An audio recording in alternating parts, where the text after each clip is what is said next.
Welcome to one biology. आज start करते हैं क्लास 11th बायोलॉजी का chapter number 14 that is respiration in plants. जैसे कि आप बोर्ड पे देख रहे हो, मैंने दो फ्लावर्स ड्रॉ करे हैं। अभी है छोटी सी स्टोरी टाइम। ये है सनफ्लावर और ये है एक रोज का फ्लावर। जैसे कि आपको पता है, जैसे ही सन आता है, इसकी प्रेजेंस में सनफ्लावर क्या करता है, मूव होना स्टार्ट कर देता है। जहां जहां सन जाता है, सनफ्लावर का जो फ्लावर होता है उसका फेस भी चेंज होता है। तो इट मीन्स सन की प्रेजेंस में सनफ्लावर क्या करता है, मूवमेंट शो करता है। फाइन। नेक्स्ट हम बात करते हैं रोज प्लांट की। सपोज ये वाले रोज प्लांट्स को पानी की जरूरत है, ये धीरे धीरे ड्राई हो रहा है। अगर इसको अभी पानी नहीं मिला तो ये कुछ दिन बाद पूरी तरीके से खत्म हो जाएगा। तो ये क्या करेगा प्लांट, ये प्लांट अपनी रूट सिस्टम से क्या एब्जॉर्ब करेगा, वाटर एब्जॉर्ब करेगा। तो यहाँ पर कौन सा प्रोसेस हो रहा है, नेक्स्ट एब्जॉर्प्शन। क्यों? ताकि एब्जॉर्प्शन वाटर का होगा, साथ में मिनरल्स भी आएंगे, इस प्लांट को मिलेंगे, रोज को मिलेंगे और ये अपनी लाइफ कंटिन्यू कर पाएगा। जब वाटर एब्जॉर्ब हो रहा है तो क्या हो रहा है, ट्रांसपोर्ट हो रहा है। Third process, second absorption. First यहाँ पे क्या था, मूवमेंट। अब देखते हैं, ये जो प्लांट है अपने जैसे और प्लांट्स को बनाना चाह रहा है, दूसरे रोज की बर्ड्स आना चाहती हैं, तो कौन सा प्रोसेस होगा, रिप्रोडक्शन। यानी कि ये क्या करेगा, रिप्रोडक्शन करेगा। तो एक प्लांट बहुत सारे प्रोसेस कर सकता है, मूवमेंट, एब्जॉर्प्शन, ट्रांसपोर्ट, रिप्रोडक्शन। ये सारे प्रोसेस को करने के लिए प्लांट को क्या चाहिए, एनर्जी। क्या चाहिए, एनर्जी, ये सब प्रोसेस को कंटिन्यू करने के लिए। और ये प्रोसेस उसकी लाइफ के लिए जरूरी भी है। अगर ये प्रोसेस नहीं होंगे तो कोई भी प्लांट सरवाइव नहीं कर पाएगा। अब बात करते हैं, अगर प्लांट्स को एनर्जी चाहिए तो कहाँ से मिलेगी एनर्जी।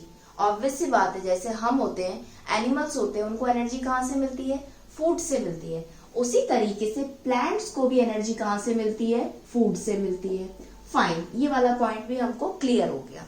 अब मैं यहाँ पे लिख रही हूँ दो चीजें। फर्स्ट है फोटोसिंथेसिस, जो हमने लास्ट चैप्टर पढ़ा है।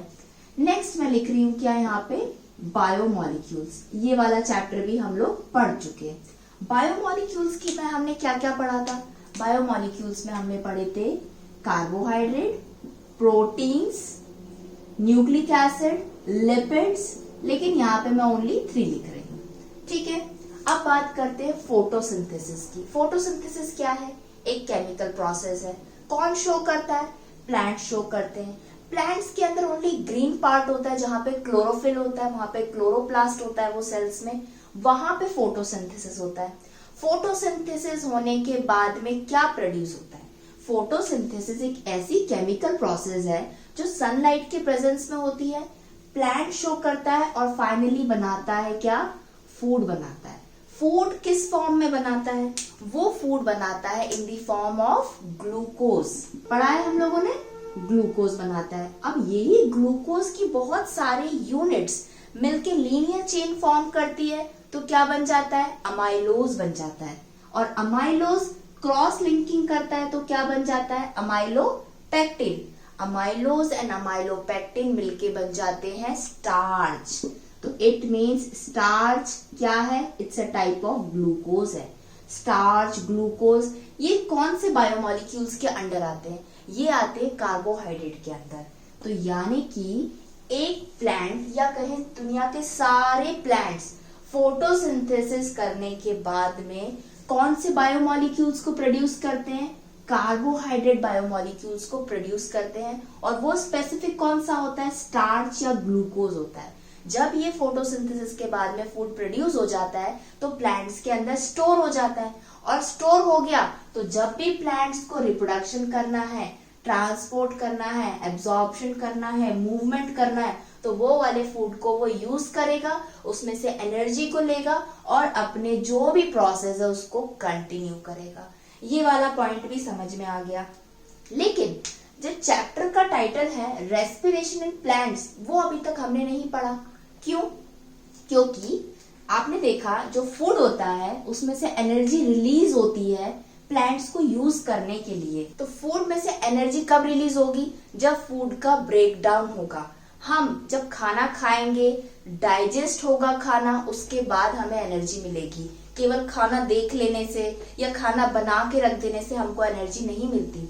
उसी तरीके से एक प्लांट्स के अंदर अगर वो फोटोसिंथेसिस करके फूड बना के रख लेता है तो उसको एनर्जी नहीं मिली, उस फूड में से उसको एनर्जी निकालनी पड़ती है। जब आपको किसी चीज में से कुछ चीज निकालनी है तो उसको पहले तोड़ना पड़ेगा, ओपन करना पड़ेगा। तो जब फूड का ब्रेक डाउन होता है, क्या होता है, ब्रेक डाउन होता है, टूटता है फूड, तो उसमें से क्या निकलती है, एनर्जी निकलती है। और इसी प्रोसेस को रेस्पिरेशन कहते हैं। ये बहुत शॉर्ट फॉर्म में मैंने बता दिया कि फूड का ब्रेकडाउन को हम रेस्पिरेशन कहते हैं, लेकिन आगे हम रेस्पिरेशन की और भी डेफिनेशंस डिटेल में देखेंगे कि एग्जैक्टली फूड में से किस तरीके से एनर्जी रिलीज होती है। अब यहाँ देखते हैं रेस्पिरेशन की एग्जैक्ट डेफिनेशन या प्रोसेस को। जो रेस्पिरेशन है वो मैंने पहले क्या बताया, it's a breakdown of food. अब वो फूड कौन सा है आपको वो पता होना चाहिए। वो हो सकता है ग्लूकोज, वो हो सकता है सुक्रोज, वो हो सकता है स्टार्च, या हो सकता है आपका carbohydrate. Starch, sucrose, glucose, this are carbohydrates. ये सब क्या है, कार्बोहाइड्रेट्स है। Breakdown of carbohydrate to release energy. अभी रेस्पिरेशन यहाँ पर कंप्लीट नहीं हुआ। To release energy and this energy convert into ATP, तब जाके रेस्पिरेशन प्रोसेस कंप्लीट होता है। फूड पूरी तरीके से ब्रेक होने के बाद में एनर्जी रिलीज करता है। वो वाली एनर्जी ये प्लांट यूज नहीं कर सकते। प्लांट्स को चाहिए energy in the form of ATP, तो वो वाली एनर्जी को फिर कन्वर्ट होना पड़ता है किसमें, एटीपी में, तब जाके फाइनली प्लांट्स एटीपी को यूज कर सकते हैं। इसको समझने के लिए बेस्ट एग्जाम्पल है, अगर मैं आपको सूखा आटा दे दूंगी तो उससे क्या आपको एनर्जी मिलेगी, नहीं मिलेगी। आपको उस आटे की रोटी या पराठा बनाना पड़ेगा, तभी आप उसको खा सकते हो और डाइजेस्ट करके उसमें से एनर्जी को रिलीज करके यूज कर सकते हो। उसी तरीके से जो प्लांट्स होते हैं फूड को तो ब्रेक कर देते हैं, उसमें से कुछ एनर्जी भी रिलीज हो जाती है, लेकिन वो एनर्जी ये प्लांट यूज नहीं कर पाते। उस एनर्जी को एटीपी में कन्वर्ट होना पड़ता है। अब ये जो एटीपी है ये ऐसा फॉर्म है एनर्जी का जो प्लांट कोई भी प्रोसेस में कभी भी कहीं पर भी यूज कर सकता है। तो ये हो गया क्या, रेस्पिरेशन की एक डेफिनेशन। अब बात करते हैं कि रेस्पिरेशन, ठीक है, ब्रेकडाउन ऑफ फूड होता है, कहाँ पर होता है प्लांट के अंदर। हमने पहले देखा था कि प्लांट्स में फोटोसिंथेसिस कहाँ पे होता है, मीसोफिल सेल्स के क्लोरोप्लास्ट के अंदर फोटोसिंथेसिस होता है।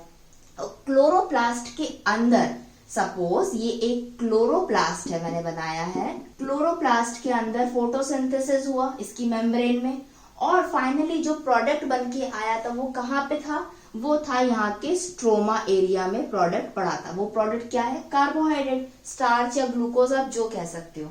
उसके बाद अब ये जो प्रोडक्ट है, फूड है, इसको ब्रेक होना है प्लांट के अंदर, तो ये फूड क्या करेगा, ये मूव होके, ग्लूकोज या कार्बोहाइड्रेट मूव होके आ जाएगा सेल के साइटोप्लाज्म में। अब यहाँ पे ध्यान से देखो, ये एक प्लांट सेल है, ठीक है। प्लांट सेल में स्पेशली मीसोफिल सेल के अंदर फोटोसिंथेसिस हुआ बिकॉज वहां पे क्लोरोफिल पिगमेंट्स प्रेजेंट थे। क्लोरोफिल पिगमेंट्स चाहिए क्लोरोप्लास्ट की मेम्ब्रेन में, तभी वो लाइट हार्वेस्टिंग कॉम्प्लेक्स बनाएंगे। सनलाइट की प्रेजेंस में फोटोसिंथेसिस हुआ स्ट्रोमा के अंदर, यहाँ पर क्लोरोप्लास्ट के स्ट्रोमा के अंदर फूड प्रिपेयर होके रखा हुआ है। अब ये फूड मूव होके जाएगा, या कहें ग्लूकोज मूव होके जाएगा प्लांट सेल के साइटोप्लाज्म में, और यहाँ पर ये ग्लूकोज ब्रेक डाउन हो जाएगा, एनर्जी रिलीज होगी और कन्वर्ट हो जाएगी एटीपी में। क्या ये प्रोसेस इतना ही सिंपल है जितना कि फ्लो चार्ट बनाया या बोलने में लगता है? नहीं, ये जो प्रोसेस होता है ब्रेकडाउन ऑफ फूड का, ये बहुत लेंदी प्रोसेस होता है, स्टेप बाय स्टेप होता है, और जो एनर्जी रिलीज होती है वो वन शॉट में रिलीज नहीं होती। इट मीन्स वन शॉट कहने का मतलब ऐसा नहीं कि एक ब्रेकडाउन हुआ, एक रेस्पिरेशन की रिएक्शन हुई और एनर्जी रिलीज हो गई, एटीपी में कन्वर्ट हो गई, प्लांट ने यूज कर ली। नहीं, रेस्पिरेशन होता है, जो भी एनर्जी होती है वो slowly slowly step by step धीरे धीरे रिलीज होती है, धीरे धीरे एटीपी में कन्वर्ट होती है। अलग अलग प्रोसेस आते हैं, कभी ऑक्सीजन प्रेजेंट होती है, कभी ऑक्सीजन प्रेजेंट नहीं होती है, तब अलग अलग रिएक्शंस होती है और फाइनली तब जाकर एटीपी प्रोड्यूस होती है। तो आपको respiration in plants chapter number 14 के अंदर यही पढ़ना है क्या पढ़ना है? ग्लाइकोलिसिस पढ़ना है। फर्स्ट पॉइंट, ग्लाइकोलिसिस क्या है? Glyco means glucose. ग्लूकोज क्या है? एक प्लांट का फूड प्रोडक्ट है। इसको क्या करना है? तोड़ना है, लाइसिस। अब यहाँ पे हम ब्रेक डाउन नहीं लिखेंगे, लाइसिस लिखेंगे। जैसे ही ग्लूकोज लाइसिस होगा, ब्रेक होगा, तो क्या होगा? एनर्जी रिलीज होगी। अब ये जो ग्लाइकोलिसिस का प्रोसेस है, आगे जो हम पढ़ेंगे, ये अगेन 10 स्टेप्स में कंप्लीट होता है। धीरे धीरे धीरे धीरे ग्लूकोज टूटता है, धीरे धीरे थोड़ी थोड़ी एनर्जी रिलीज होती है, थोड़ी एनर्जी लगती है। आप एक चीज पे ध्यान दो, जब आप खाना, आपको भूख लगती है तो आप रोटी या पराठा जो भी खाते हो, डायरेक्टली आपकी प्लेट में नहीं आता है। आपको पहले आटा लाना पड़ता है, उसके लिए एनर्जी चाहिए। आटा को गूंदना पड़ता है, उसके लिए एनर्जी चाहिए। आटे की रोटी बनानी पड़ती है या जो पराठे का शेप बनाना पड़ता है, उसके लिए भी एनर्जी चाहिए। फिर उसको आप तवे पे डालते हो, उसमें एक एनर्जी, हीट एनर्जी लगती है, तब वो रोटी पकती है। तो जब आपको पराठा या रोटी में से एनर्जी निकालनी है, तो पहले आपको एनर्जी लगानी पड़ती है। क्यों? वहां तक, एक रोटी को बनाने में। तो उसी तरीके से एक प्लांट को अगर एटीपी एनर्जी चाहिए प्रोसेस करने के लिए, तो पहले उसको एनर्जी लगानी पड़ेगी। और वो हम देखेंगे आगे ग्लाइकोलिसिस प्रोसेस में। जो ये स्टेप्स होती है ग्लाइकोलिसिस, ग्लूकोज जो ब्रेक डाउन होता है एनर्जी रिलीज होने के लिए, वहां पे पहले थोड़ी थोड़ी एनर्जी लगती है काम को कंटिन्यू करने में, स्टार्ट होने में। और उसके बाद जैसे ही एक बार स्टेप्स स्टार्ट हो जाते हैं, एनर्जी धीरे धीरे रिलीज होने लगती है। अब बात करते हैं जो रेस्पिरेशन है। पहली डेफिनेशन होगी break down of food to release energy and that energy convert into ATP, that is called respiration. Next होता है cellular respiration। कुछ नहीं है cellular respiration, सिंपल सी बात है। सेल्यूलर वर्ड लगा देने से आपको पता चल जाता है कि रेस्पिरेशन कहाँ पे हो रहा है। फोटोसिंथेसिस सेल, प्लांट सेल के क्लोरोप्लास्ट में होता है। फूड का ब्रेकडाउन साइटोप्लाज्म में होता है। तो इट मींस जो रेस्पिरेशन प्रोसेस है वो सेल के अंदर हुआ। सेल के अंदर ही हो रहा है ना, सेल के बाहर नहीं हो रहा है। इसलिए रेस्पिरेशन को क्या बोला है? Cellular respiration. और सेल के कौन से पार्ट में हो रहा है? साइटोप्लाज्मिक पार्ट के अंदर हो रहा है। तो सेल्यूलर रेस्पिरेशन कुछ नहीं है, ब्रेकडाउन ऑफ फूड है, टू रिलीज एनर्जी है, कन्वर्ट इनटू एटीपी है in cytoplasm of the cell. बस लिख दो तो इसका मतलब हो गया क्या? Cellular respiration. अब एक और वर्ड आता है ऑक्सीडेशन। अब ये ऑक्सीडेशन क्या है? ऑक्सीडेशन कुछ नहीं है, जो रेस्पिरेशन के अंदर फूड ब्रेक हो रहा था ना, वो फूड क्या है? ग्लूकोज है। सिंपल सा यहाँ पे लिखो क्या? ग्लूकोज को तोड़ना है, ब्रेक करना है। ग्लूकोज क्या है? कोई प्लास्टिक है क्या? नहीं। ग्लूकोज क्या है? कार्बन मॉलिक्यूल्स हैं। कितने कार्बन है ग्लूकोज में? 6 कार्बन है। तो क्या बना दो आप? 6 कार्बन बना दिए। 1 2 3 4 5, ये 6 कार्बन हो गए। मतलब ये 6 कार्बन का क्या हो गया? एक ग्लूकोज हो गया। अब ये ग्लूकोज को तोड़ना है, तो क्या मैं ये GluCO ऐसी लिखा है, इसको मैं ऐसे लाइन बना दूंगी तो ग्लूकोज टूट गया क्या? नहीं, ऐसे नहीं टूटता ग्लूकोज। ग्लूकोज कैसे टूटेगा? जो इसका स्ट्रक्चर होगा, इसकी बैकबोन होगी। तो इसमें जो कार्बन की बॉन्ड्स हैं, इसमें जब ये बॉन्ड ब्रेक होते हैं, तब क्या होता है? ग्लूकोज ब्रेक होता है। तो ये जब कार्बन कार्बन के बॉन्ड ब्रेक होते हैं, तो उसको एक अलग ही नाम देते हैं, उसको बोल देते हैं क्या? ऑक्सीडेशन। तो रेस्पिरेशन कैसा प्रोसेस है? ऑक्सीडेशन प्रोसेस भी है। तो सेल्यूलर रेस्पिरेशन को सेल्यूलर ऑक्सीडेशन भी कहते हैं। क्यों कहते हैं? समझ में आ गया? क्योंकि फूड का ब्रेकडाउन हो रहा है, ग्लूकोज का ब्रेकडाउन हो रहा है, लेकिन ग्लूकोज के कार्बन की चेन है उसमें ब्रेकडाउन हो रहा है, इसलिए इसको ऑक्सीडेशन बोला गया है। इसका मतलब जो ये ग्लूकोज होता है, ऑक्सीडेशन हुआ तो ऑक्सीजन की प्रेजेंस में होगा। ग्लूकोज कब टूटेगा? ऑक्सीजन की प्रेजेंस में। और जब ये ग्लूकोज टूटेगा तो क्या रिलीज होगा? Carbon dioxide and water. अब यहाँ पे ध्यान देने वाली बात क्या है? हमने फोटोसिंथेसिस में क्या पढ़ा था?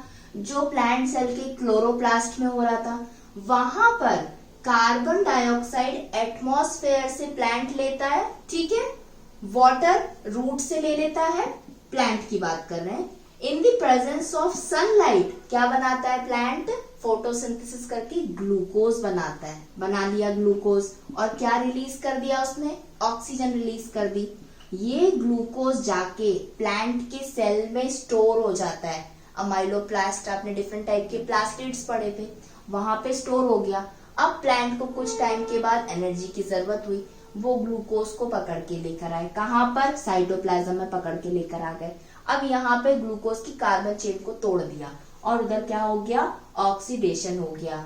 तो जब ग्लूकोज ऑक्सीजन की प्रेजेंस में ब्रेक होता है तो उसको बोलते हैं ग्लाइकोलिसिस। यानी कि सेल्यूलर रेस्पिरेशन या कहें ऑक्सीडेशन। तो ये दोनों कैसे प्रोसेस हो गए, ऑपोजिट प्रोसेस हो गए। अब ये दोनों प्रोसेस का नाम क्या है, फर्स्ट जो carbon dioxide plus water in the presence of sunlight to form glucose and release oxygen, इस प्रोसेस को बोलते हैं फोटोसिंथेसिस। इंपॉर्टेंट पॉइंट क्या है, लोकेशन क्या है फोटोसिंथेसिस की, लोकेशन होती है फोटोसिंथेसिस की chloroplast of plant cell. Cell के साइटोप्लाज्म में क्लोरोप्लास्ट एक ऑर्गेनल प्रेजेंट होता है, वहां पर फोटोसिंथेसिस होती है। और रेस्पिरेशन क्या है, जो ग्लूकोज फूड है ऑक्सीजन की प्रेजेंस में ब्रेक होता है, कार्बन डाइऑक्साइड रिलीज होती है, वाटर रिलीज होती है। इस प्रोसेस को बोलते हैं क्या, रेस्पिरेशन। और ये प्रोसेस की लोकेशन कहाँ होती है, सेम प्लांट सेल के अंदर होती है, बट कहाँ पे, साइटोप्लाज्म में। तो यहाँ पर इंपॉर्टेंट पॉइंट ये है, respiration and photosynthesis are opposite process. Photosynthesis एक एनाबॉलिक प्रोसेस था, इस प्रोसेस में सनलाइट एनर्जी यूज हो रही थी, तब जाके फूड प्रिपेयर हुआ था, ठीक है, तो एनाबॉलिक हो गया। फोटोसिंथेसिस एनाबॉलिक प्रोसेस हो गया, क्योंकि यहाँ पे कुछ ब्रेक नहीं हो रहा है, कुछ बन रहा है, खाना बन रहेगा, एनर्जी यूज हो रही है। लेकिन रेस्पिरेशन के अंदर क्या हो रहेगा, एनर्जी रिलीज हो रही है, तभी तो वो एनर्जी प्लांट बाद में यूज कर पाएगा। तो रेस्पिरेशन कैसा प्रोसेस हो गया, कैटाबॉलिक प्रोसेस हो गया, क्योंकि यहाँ पे कुछ टूट रहा है। कैटाबॉलिक मतलब टूटना, एनाबॉलिक मतलब बनना। कैटाबॉलिक ग्लूकोज टूट रहा है, एनर्जी रिलीज हो रही है, तो respiration is a catabolic process. Exothermic process, क्यों, क्योंकि यहाँ पर क्या हो रही है, एक्सोथर्मिक एनर्जी रिलीज हो रही है। ये पॉइंट बहुत इंपॉर्टेंट है। ऑपोजिट प्रोसेस है, कौन कैटाबॉलिक है, कौन एनाबॉलिक है, यानी कि कौन कहाँ पे बन रहा है, एनर्जी यूटिलाइज हो रही है कि रिलीज हो रही है। अब इस चैप्टर में एक छोटा सा डिफरेंस बिटवीन समझ लो। एक वर्ड होता है ब्रीथिंग, एक होता है रेस्पिरेशन। ज्यादातर रेस्पिरेशन को कंफ्यूज करके आप समझ जाते हो कि रेस्पिरेशन ही ब्रीथिंग होती है। ब्रीथिंग और रेस्पिरेशन दो अलग अलग प्रोसेस हैं। कैसे, ये मैंने एक बनाया है लंग सिस्टम ह्यूमन बॉडी का। हमको जब ब्रीथ करना होता है, सांस लेनी होती है, तो हम अपने नोज नॉस्ट्रल से क्या करते हैं, एयर को सक करते हैं, खींचते हैं, और ये एयर अंदर जाती है, लंग्स के अंदर जाती है, और यहाँ पर एक्सचेंज होने के बाद में कार्बन डाइऑक्साइड बाहर आती है। तो ऑक्सीजन अंदर गई, कार्बन डाइऑक्साइड बाहर हुई। तो यहाँ पे किसका एक्सचेंज हो रहा है, गैसेस का। Oxygen and carbon dioxide are gases, तो एक्सचेंज ऑफ गैसेस को हम क्या बोलते हैं, ब्रीथिंग। तो ये बहुत डिफरेंट प्रोसेस है। अब रेस्पिरेशन, इसके पहले पॉइंट में हमने देखा रेस्पिरेशन के लिए क्या चाहिए, सेल चाहिए। हमने पहले रेस्पिरेशन प्लांट सेल में देखा था, लेकिन अभी यहाँ पे समझने के लिए सपोज मान के चलो ये लंग सेल्स है, इसके अंदर लंग सेल है, तो ये कुछ सेल बन गया। सेल के अंदर साइटोप्लाज्म प्रेजेंट होगा, यहाँ पर भी फूड प्रेजेंट होगा, ऑब्वियस सी बात है, माइटोकॉन्ड्रिया है, सारे ऑर्गेनल्स है, तो यहाँ पर भी सेल के अंदर कुछ प्रोसेस हुआ होगा, कुछ फूड प्रिपेयर हुआ होगा। और जब साइटोप्लाज्म ऑफ द सेल के अंदर कोई फूड ब्रेक होगा तो क्या प्रोसेस होगा, रेस्पिरेशन होगा। तो यहाँ पे समझने वाली बात क्या है, ब्रीथिंग के अंदर गैसेस का एक्सचेंज होता है, रेस्पिरेशन के अंदर फूड का ब्रेकडाउन होता है। तो ये एक छोटा सा पॉइंट था। अब हम क्या देखेंगे यहाँ पे इम्पोर्टेंट, जो रेस्पिरेशन प्लांट्स के अंदर है। अब इस डायग्राम के अंदर हम समझ लेते हैं कि हमें पूरे चैप्टर के अंदर क्या पढ़ना है। इसका पहले हमने पूरा इंट्रोडक्शन पढ़ लिया, रेस्पिरेशन क्या होता है। अब जो आपके डिफरेंट केमिकल प्रोसेस के नाम है आपकी बुक में, glycolysis, TCA cycle, Krebs cycle, electron transport chain, fermentation, वो सब हम समझेंगे अब इस छोटे से डायग्राम में। जैसे कि मैंने ये ब्लू कलर का पूरा क्या बनाया है, एक सेल बनाया है, ठीक है। सेल के अंदर क्या प्रेजेंट होता है, साइटोप्लाज्म प्रेजेंट है, और एक मैंने ये माइटोकॉन्ड्रिया बना दिया है, ठीक है। अब ये क्या है, ग्लूकोज। ग्लूकोज कहाँ से आया, ग्लूकोज आया प्लांट से। प्लांट के पास ग्लूकोज कहाँ से आया, प्लांट्स ने फोटोसिंथेसिस करी सनलाइट की प्रेजेंस में और ग्लूकोज को बना लिया। अब ये ग्लूकोज क्या करेगा, एनर्जी रिलीज करने के लिए अपने आप को तोड़ेगा, ब्रेक डाउन करेगा, ऑक्सीडाइज होगा और ब्रेक डाउन होने के बाद क्या फॉर्म करेगा, पायरुवेट। लेकिन इसके पहले तो हमने बात करी थी कि ग्लूकोज ब्रेक होने के बाद में एनर्जी रिलीज करेगा, तो ये पायरुवेट कहाँ से आ गया, तो वही हम देखेंगे कि ग्लूकोज को ब्रेक होने के लिए, एनर्जी रिलीज करने के लिए पहले बहुत छोटे छोटे प्रोडक्ट्स में बनना पड़ता है, उसके बाद फाइनली एनर्जी रिलीज होती है जो एटीपी में कन्वर्ट होती है। तो ग्लूकोज जब ब्रेक डाउन होता है पायरुवेट में, तो इस प्रोसेस को क्या बोलते हैं, ग्लूकोज का हो गया GLU से बन गया ग्लाइकोलिसिस, यानी कि ग्लूकोज का टूटना, और क्या बनेगा वो, पायरुवेट। अब देखो, जब आप बहुत तेज दौड़ते हो तो क्या होता है, आपको बहुत तेज तेज सांस लेनी पड़ती है। क्यों? क्योंकि जब आप तेज दौड़ते हो तो आपके अंदर, बॉडी के अंदर ऑक्सीजन की क्या हो जाती है, कमी होती है।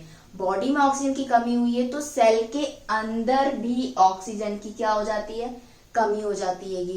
पर आपको दौड़ना कंटिन्यू है, एनर्जी आपको चाहिए, एनर्जी कहाँ से मिलेगी, ग्लूकोज।